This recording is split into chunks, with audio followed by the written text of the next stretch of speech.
better life camcorder. I have no complaints about life. I'm extremely content. I'm just hoping for better video quality picture than I have now.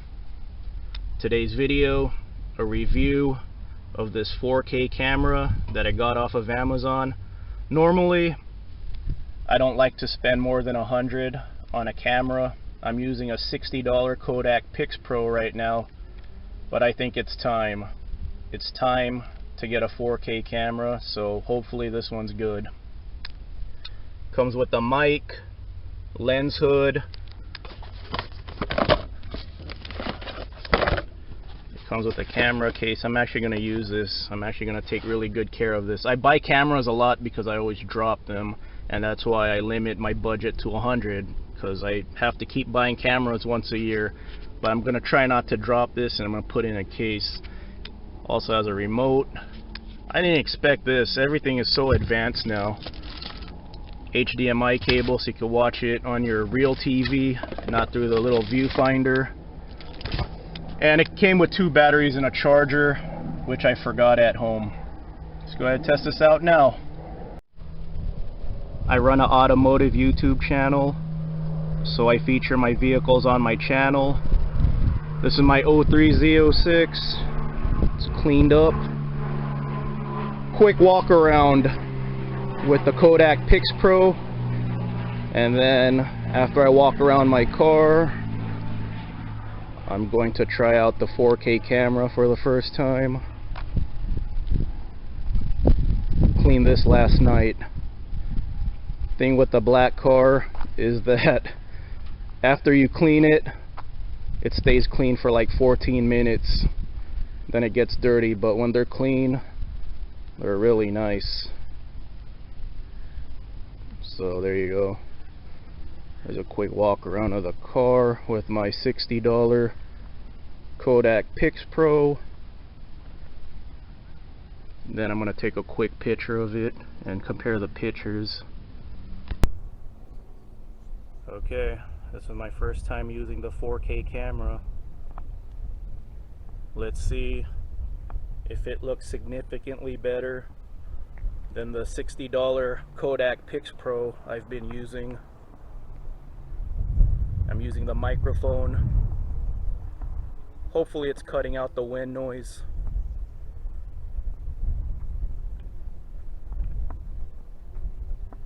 Hopefully this is looking really good, so I could feature my vehicles with a lot clearer picture.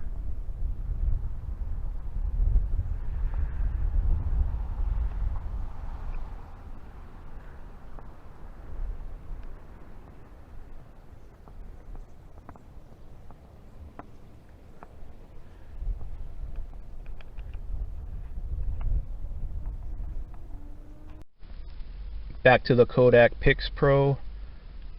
I'm going to compare the interior with this camera and the 4K.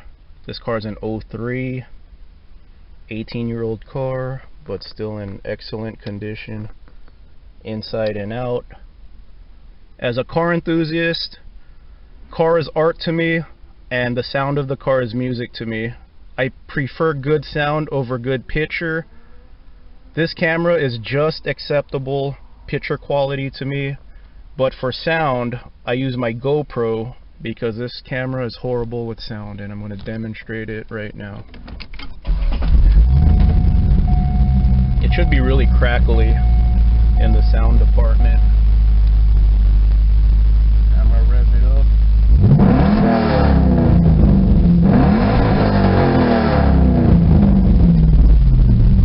Alright, now we'll compare it to the Kodak Pix Pro, or this is the Kodak Pix Pro. We're going to do the 4K now.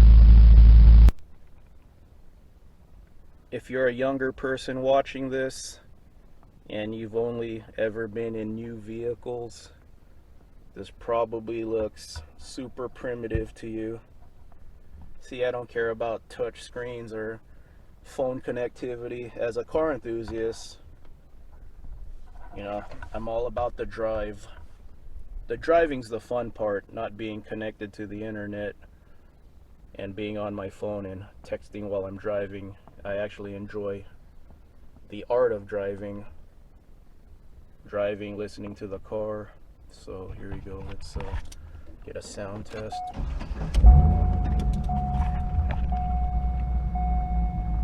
There's the gauges right there.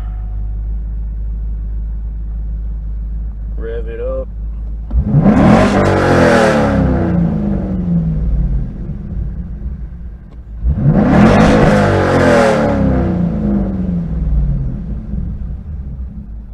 Alright. Do a couple more shots here with the camera. One more shot of the interior. Nice and clean.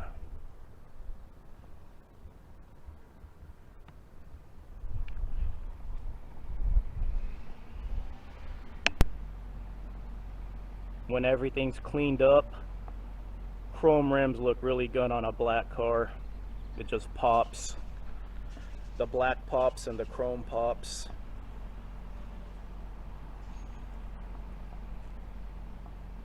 Hopefully you could see the reflection of the chrome bouncing off the asphalt.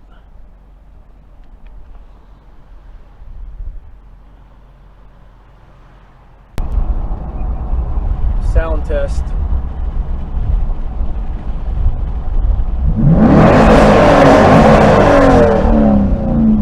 That's what I mean by cars or music.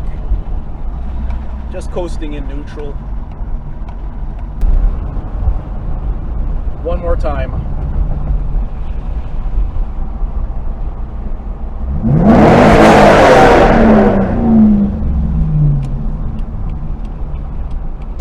I wonder if this will make a good action cam. I have mounts in the mail, camera mounts in the mail, but I didn't get them in time for this review. So this is kind of like getting a gauge if it'll make a decent action cam.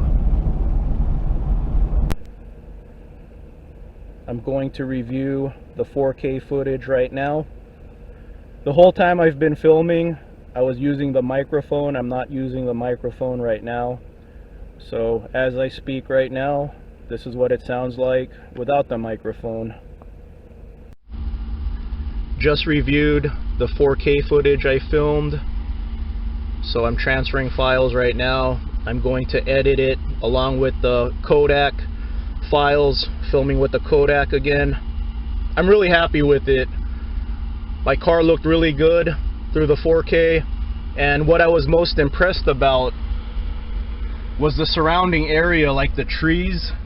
They looked extra sharp through the 4K versus this Kodak Pix Pro. This camera's okay, the one I'm holding right now. It's okay for $60. The picture quality is just acceptable to me. I don't like the sound of this camera, and I feel like the surrounding area doesn't have any sharpness to it. If you're a regular on my channel, you know that I go on a lot of camping trips. So if you're stopping by my channel right now to watch this 4K camera review, stick around. I'm gonna film my camping trips with my new camera. I'm excited to do that. I'm gonna be able to capture my camping trips in much better detail. So $130, I wish I did this sooner. Every time I buy a camera, I buy a lot of cameras because I always drop them, and every time I drop a camera, I go to the budget camera section and just pick one up. That's why I'm never looking for one. I found this camera by accident because I lost my GoPro. So, you know, my GoPro fell off the camera mount, so yeah, I didn't really lose it. It broke. So I was like, I gotta get another GoPro. So I was just browsing cameras and I saw that this was $130. So I'm like, you know what? Let me just get another outdated GoPro. I lost my Hero 3, broke my Hero 3. I was gonna go like Hero 7. We're at GoPro Hero 9 now, and that's like a $400 camera. So I slightly upgraded my GoPro to a Hero 3 Plus. So I said, you know what? Let me just get another cheap GoPro and my main camera. Let me try out something new, something better, like something higher quality than the $60 cameras I always buy. So there it is, $130. I'm happy with it. I wish I did this sooner. but cameras are not my priority. I'm more into my car projects. But now that I have a really nice camera, I'm looking forward to filming even more now, especially my camping trips. I don't really care about the remote. It's okay. I might use it once or twice, but this might be something that you guys could really use. So here you go. Press it. There you go, it's recording. Press it again, and it stopped. And one more thing to note, you can pause the play. Here we go, so I'm recording right now. So you know how sometimes you have to break up files, then you have to edit them. You could make one big file, so if you want to pause, instead of the record button right here, just press the camera button for taking photos. And see how it says 14 seconds? That means it's paused. And then I could just resume it again. There you go, same file.